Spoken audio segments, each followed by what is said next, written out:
For the evening of December 4th, the alternative lifestyle from eternity. This is a devotion taken from repsandsets.org. It says, Paul left Titus in the Isle of Crete in 64 AD to, quote, put in order what was left unfinished and appoint leaders in every town. Paul also instructed Titus to focus on teaching sound doctrine in the church and teaching behavior that is appropriate to sound doctrine, Titus chapter 2, verse 1. Along with the teaching of sound doctrine comes the fruit of having heard, understood, and believed that sound doctrine from the word of truth.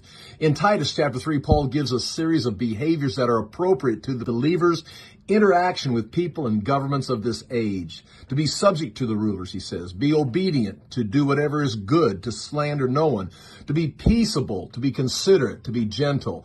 Paul then reminds them of the alternative way of the world that was, quote, at one time the way Paul, Titus, and all the people of Crete lived. Paul says at one time, quote, at one time, Titus chapter 3, verse 3, at one time, we too were foolish, disobedient, and deceived, enslaved by all kinds of passions and pleasures. We lived in malice and envy, being hated and hating one another, but no more. That is part of tonight's devotion from repsandsets.org.